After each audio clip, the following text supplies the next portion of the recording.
Welcome back to Just Scribble for an unboxing of my limited edition TWSBI Draco fountain pen.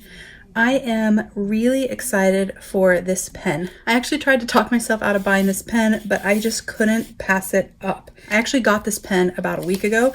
I got it shortly after the launch because I had pre-ordered it from Yoseka Stationery. They are awesome and amazing. I love them so much. They leave you a little personal note about your order. They ship really fast and they do awesome pre-orders. But with the Easter holiday and my hubby's birthday and mom life and work life, I hadn't had a chance to unbox it. And then I wanted to do it during daylight so that you guys could truly see the gorgeousness of this pen, or what I hope is the gorgeousness of this pen, because I haven't seen it in real life. But I'm gonna take off the wrapping from Yoseka and we're going to open it up and check it out. I tend to be super careful taking off all this washi that they use to package because I like to stick it in my planner as decoration when I journal or when I just document Happy Mail that I got. When I was deciding on whether or not to buy this pen, I convinced myself that I needed this pen because I am doing Allie Brown's I Am a Scribe class to learn more about journaling, the benefits of journaling, tips and tricks about journaling, different methods of journaling, and all of the things. And I thought, what better way to journal than to have a gorgeous limited edition fountain pen. I also convinced myself, because it came out about a month before my birthday, that this could be my early birthday present to myself. So this is a limited edition pen. They made 3,000 units worldwide, and that's it. Last I checked, there were places that still had this in stock, and I will try to list some of them down below in case you wanted to snag one yourself. The retail price of this pen is $150. It is definitely more expensive than TWSBI's other pens, and aesthetically it is also quite different. I do know that they are coming out with more versions of this pen in other colors in the future, but I don't know if those are going to be limited edition, and I don't know what colors those are going to be. But I do know that this is not the last version of this pen that we will see. So I did order this pen in a fine. I don't normally order my fountain pens in fine, especially TWSBI's. I love a TWSBI stub, but this particular pen did not come in a stub, and so I decided that I would get a fine because since my goal was to use this for journaling, that was a really good nib size for journaling. On the back of all their cases, they have this sort of little indention box. I don't know what its actual purpose is for, but I find that it is perfect for removing the little barcode and label from the end of the box and putting it here so that it is always attached to the box for your pen so that you know which box your pen belongs to. And then on the other end, they stick a clear one, which I always stick right on top of it just to protect that sticker. So to me, that's its purpose. I don't really know if that's really what its purpose is, but that's what I do. So we're going to open it up. It did come with the beautiful black sleeve with the gold TWSBI logo on it, which is an upgrade from the normal packaging. And then this pretty red paper, reminiscent of the color of this pen. The instructions for filling, silicone grease, and your tool. But this is the pen, and oh, I am so excited. One thing I was a little bit nervous about is that this pen would come off completely maroon, and I'm not a huge fan of maroon, but it is actually pink, red, and black flecks. Let me take this out of the way so you guys can see. But it is a variety of colors of pink and black, and each one is going to be slightly unique. So some will have more pink in it. As you can see, there's more pink here, and some will have more black. And then it has rose gold accents. So rose gold trim here and here. It has the TWSBI logo there. It has TWSBI engraved here. And then it has the rose gold covered nib. This one is F fine. It has the little ink view window and the rose gold there. So that is the pen. It is so, so pretty. I don't believe that these pens are numbered. I don't think that there's like a number to know which of the 3,000 you got. I haven't seen anything about a number, and I don't see any sort of numbering on the pen itself.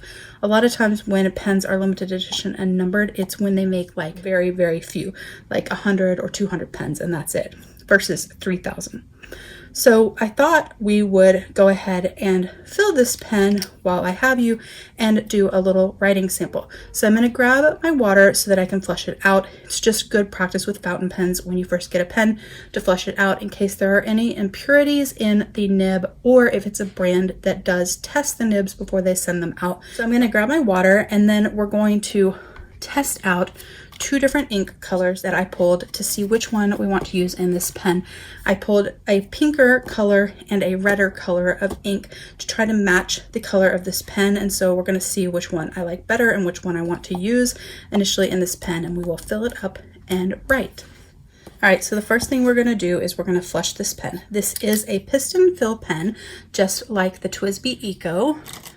Do I have one that's not filled? Yes. Just because you can't see the piston in here, just so that you can kind of see. But that means that when you turn the back of the pen, let me put that down. When you turn the back of the pen, the piston moves. When you turn it counterclockwise, it moves to here. And then you stick that into your ink or your water if you're flushing it. And then while it's in there, you twist it clockwise and it sucks that fluid back up in here. So if you were flushing it, you would several times push the air out, suck the water up, push the water back out, do that a couple of times. Then when it's in this down position, put it in your ink bottle, twist, and you would have a full pen. I wanted to show you that in the Eco just because you're not going to see that process here because it's not a demonstrator. So I wanted you to be able to see kind of the mechanism inside and what it was doing. So what I'm going to do is I'm going to turn it counterclockwise and push that piston all the way down, and then I'm going to put it in water and I'm going to suck the water up, and then I'm going to turn it and release the water. It looks like this pen did get tested with some ink, the nib, because a little bit of color did come out, which is why I always flush my fountain pens. It just prevents frustration. You don't want to fill a pen and get upset because it is scratchy or skipping solely because you failed to flush the pen and there was some sort of particles or ink residue in your pen. And it's also good practice just for when you go to clean your pen between ink fillings, because you should always flush your pen out. After you flush it, you can set it out to dry. You can kind of wipe it on a paper towel or an ink cloth. This is actually one of my kiddo's shirts from when he was a toddler that I use for fountain pen inks. I love it because it's like a little memory shirt for me. And then you can let it sit to dry, but it doesn't have to dry completely. If there's a little bit of water, extra water in here, all it's going to do is make your initial writing a little bit watered down, but that will quickly go away as the ink progresses through the feed. And so you can just do a couple of test writes and you'll be good to go. So I'm going to set that aside for just a second so we can talk about the inks that I picked. So I picked 2 different inks to fill this pen with. I typically write with black ink, but with this I Am a Scribe journaling, I wanted to get back into writing with my fountain pens when journaling a little bit more, and I wanted to take advantage of my fountain pen ink collection, so I decided that I would match the ink that I use to this pen like I do with my TWSBI Ecos. Most of my Ecos are filled with a color that coordinates with the pen itself, and so I wanted to do the same thing with this pen.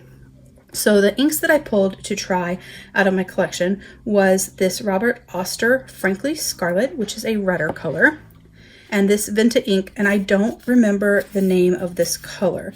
So I'm going to have to, it's probably on here, but I can't read the font. I'm going to have to see if I can find it and post that down below. But this one is a more pink color. As you can see, let me take this wrapper off. I never took it off after I got the bottle. And so it is a little bit more pink. So what we're going to do first, before we fill the pen, is we're going to swatch those out. This is an old Hobonichi cousin that I had laying around that is from 2018. And I didn't use the December pages in it because I was on holiday for Christmas. And so it is the perfect thing to swatch on and to test our ink on. It is Tomoe River paper. And so the ink will perform the best on this paper. So we're going to put my automatic pen This is my favorite tool. Oops. This is my favorite tool for swatching. And we're going to put that in there. Probably wetter than I needed it to be. But we're going to swatch that out. So that is the Frankly Scarlet. And that one is definitely redder and more burgundy. Got some ink on my table. There. I'm going to rinse my pen. And we're going to open the Venta. And we're going to swatch it out. I had a feeling the Venta was going to be the one that I was going to go with, and it is the one that I prefer. Partly because I just don't like maroon as much, but I also think that it's going to pull the pinker color out of the barrel. So we're going to go, I shouldn't put that back. So we're going to go with the Venta ink, and we will let that dry as we fill it, see what they look like fully dry. But we're going to use this one because I think that both of them are actually a really good match for this pen. But the little pops of pink in the pen, I wanted the ink to kind of pull out those pops of ink, if that makes sense. So now we're going to fill the pen. So to do this, we have left the pen all the way counterclockwise so that the piston is all the way down here. And we're going to stick the pen down into the ink, turn it clockwise, tighten it but not too tight. There's no reason to over tighten your pen. We're going to set it there. Always cap your ink before you do anything else so you don't make a mess. And then we're going to wipe off the barrel and the nib a little bit, just so we don't have residual on there. And then we're going to write.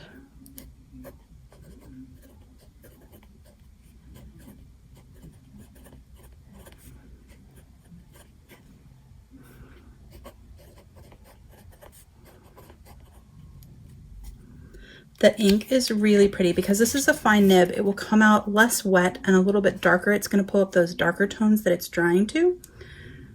And it is so pretty with this pen. I'm super excited. This fine is nicely fine, nice enough to journal and do all the things. And it is smooth. It writes well. No skipping. I love TWSBI pens. I think they are great.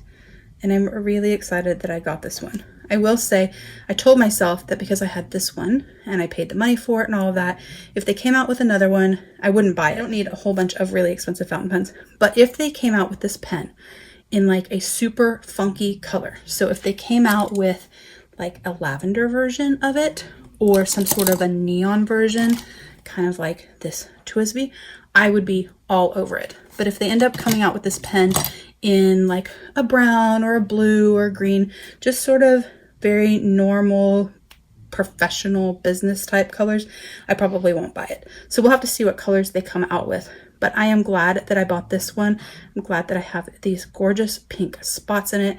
And I think this Venta ink is quite gorgeous with it. Put quite a bit of ink down so these inks aren't completely dry, but you can see Frankly Scarlet and the Venta ink there, and then the writing with the Venta. I think I picked the perfect color for me for this pen. I'm very excited. So that is my TWSBI Draco. How to fill it, what it looks like, how many they made, that they're going to make more, all of those things. But before I let you go, I did want to do a size comparison for you so that you guys could get an idea of its size. Some people posted some pictures on Instagram where it looked huge, like so much bigger than the other TWSBIs, and it's really not. So I wanted to do a size comparison so you guys could see. All right, so I pulled out a bunch of different TWSBI models. I did not pull out the TWSBI Go, just because that is not my favorite pen, and I don't think that that's a good comparison to this pen. But I wanted to show you this pen with the cap on and then also with the cap off compared to some of their other pens to get an idea. So this is the Eco. You can see that it's a little bit thicker, but it's about the same size.